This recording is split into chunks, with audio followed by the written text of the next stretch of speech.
जैसा कि आप जानते हैं,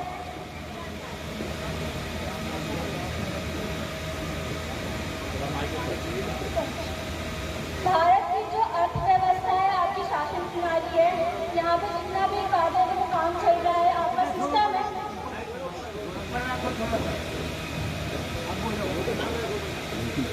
तो हमारे भीमराव अम्बेडकर जी ने बनाया है। और इनके बारे में आपकी कुछ शिक्षा के बारे में इनकी बात करना चाहूँगी मैं। संविधान के कार्य इतनी बड़ी व्यवस्था तो चल रही है, और ये जो पूरा सिस्टम चल रहा है, इनके जनक और जननी, अगर भीमराव अम्बेडकर जी की बात की जाए, उन्होंने इनको इनके जननी का नाम भी दिया है कि ये संविधान के माता भी है और इनके पिता भी हैं। और चाहे वो महिलाओं हो या दलित हो, अगर पूरे समाज की बात की जाए तो इंडिया के जो निर्माता के रूप में सिर्फ दलित नहीं, आपके जो पूरे समाज में अन्य वर्ग के भी लोग हैं, उनके लिए भी डॉक्टर भीमराव अम्बेडकर साहब ने बात की है। उन्होंने सभी के हक के लिए बात की। अपनी कम्युनिटी के साथ साथ वो हर समुदाय की बात करते थे, अपनी कम्युनिटी का हमेशा सहयोग करते थे, लेकिन अन्य कम्युनिटी जो होती थी उनके समानता, उनकी जो महिलाएं थी खासकर उनके लिए बात की इन्होंने। और किसी भी इंसान के जीवन में, मतलब जो अम्बेडकर साहब थे, इनके लाइफ में दो लोग बहुत महत्वपूर्ण थे। एक तो इनके पेरेंट्स और सेकंड थे इनके टीचर्स। और इनका पूरा नाम भीमराव रामजी अम्बेडकर था, जिनमें इनके माता जी का नाम एंड पिताजी का नाम, इनके टीचर्स का नाम जुड़ा हुआ था। इनके माता जी का नाम भीमाबाई था और भीमाबाई से इनका नाम भीम पड़ा। और जो इनके पिताजी थे, इनके पिताजी का रामजी सकपाल नाम था, तो इनसे राम, इनका नाम मतलब भीमराव अम्बेडकर था। और अम्बेडकर की जो सरनेम था वो इनके गुरु जी ने दिया था। तो उस टाइम पे ऐसा था कि जितने भी अध्यापक होते थे, अन्य जो बच्चे होते थे, वो सारे इनका मतलब हमेशा एंटी टाइप करते थे कि मीन्स कि इनका सपोर्ट नहीं करते थे किसी भी चीज़ के लिए। तो उस टाइम पे अम्बेडकर जो हमारे बीच नहीं होते, सरस्वती से ज्ञान मिलता ना, तो विद्यालय नहीं होते, तो विद्यालय नहीं होते।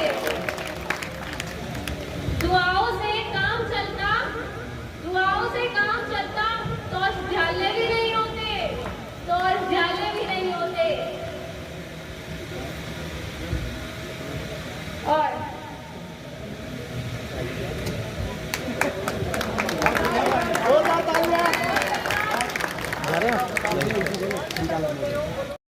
धन मिले तो मैं दिन रात पूजूं, पूजा पाठ से धन मिले तो मैं पूजूं दिन रात, बिना काम के कुछ नहीं होता। ना अल्लाह ना कोई राम, हमारे समाज को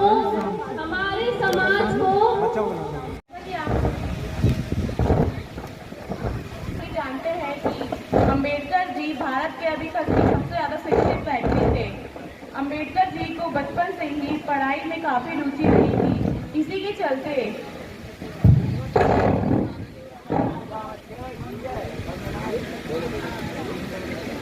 14 अप्रैल 1891 में मध्य प्रदेश के महू गांव में हुआ था।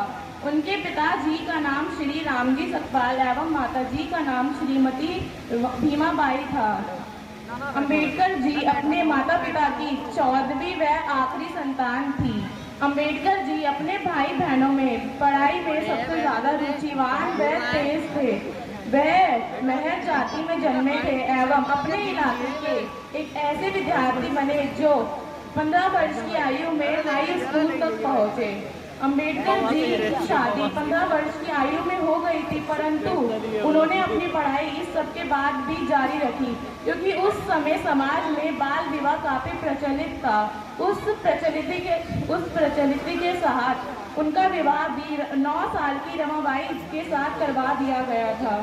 उन्होंने इस सब के साथ साथ अपनी पढ़ाई जारी रखी एवं रमाबाई को भी प्रेरित किया कि वह शिक्षा के प्रति अपना एक कदम बढ़ाएं एवं अपने प्रति जो समाज में उनका दुर्व्यवहार व कुरीतियाँ थी उनको समाप्त करने में स्त्रियों का उत्साह एवं उनको प्रेरणा दें।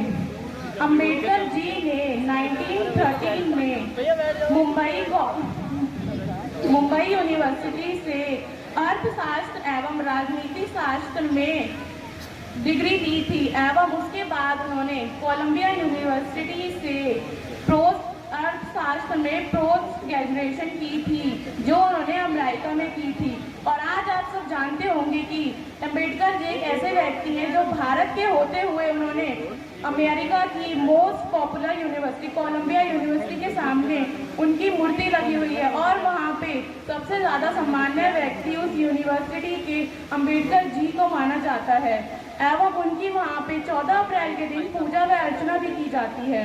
वहाँ पे माना जाता है अमेरिका में कि अम्बेडकर जी जितने शिक्षित व्यक्ति एवं जितने महान व्यक्तित्व के इंसान थे, उनके सामने अभी तक ऐसा कोई भी भारतीय एवं अमेरिका का कोई भी व्यक्ति सामने नहीं आया है। इसके साथ चलते धीरे धीरे समय के साथ साथ उन्होंने 1923 में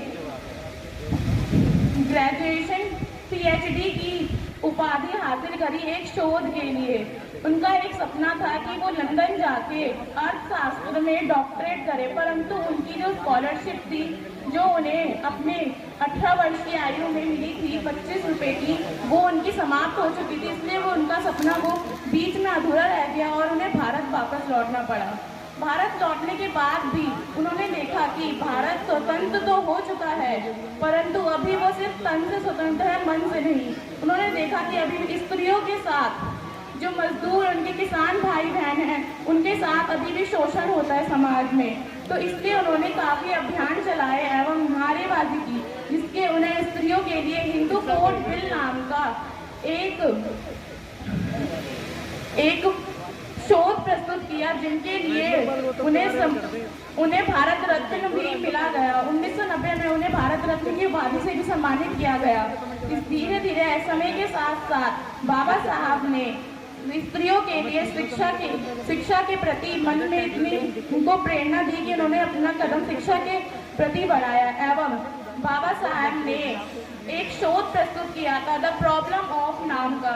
इसके लिए इन्हें लंदन यूनिवर्सिटी के सामने से उन्हें उपाधि दी गई थी PhD की अर्थशास्त्र में, जो एक बहुत गौरव की बात है कि लंदन यूनिवर्सिटी से उन्हें PhD की अर्थशास्त्र में PhD की उपाधि दी गई है, वो भी सामने से, क्योंकि उन्होंने इनका जो शोध था प्रॉब्लम ऑफ वो इतना अच्छा था कि वहाँ के जो प्रोफेसर्स थे वो बिल्कुल चकित हो गए थे कि ये एक शोध जो है ये एक भारतीय व्यक्ति ने उनके सामने प्रस्तुत किया है। ऐसे थे हमारे बाबा साहब। बाबा साहब ने ना कि अपने लिए वह दलित समाज के लिए, उन्होंने सभी लोगों को एक समान समझते हुए उन्होंने सबके लिए शिक्षा का मार्ग खोला, चाहे वो पुरुष हो या स्त्री। उन्होंने शिक्षा के लिए सबको प्रेरित करा और उनका मानना था कि जो काम लड़ाई झगड़े मारपीट नारेबाजियां या फिर रैलियों से ना हो सका वो शिक्षा से हो सकता था। तो मैं आप सभी से यही निवेदन करूंगी कि शिक्षित बने व दूसरों को शिक्षा के लिए प्रेरित करें, क्योंकि अगर आप बाबा साहब के रास्ते पर चलना चाहते हैं तो सबसे बड़ा आपका एक ही मार्ग होना चाहिए कि आप अपने आप को शिक्षित करें व दूसरों को प्रेरणा दें, अपने छोटों को अपने बड़ों को, कि वह शिक्षा के प्रति अपना कदम बढ़ाएं, क्योंकि शुरुआत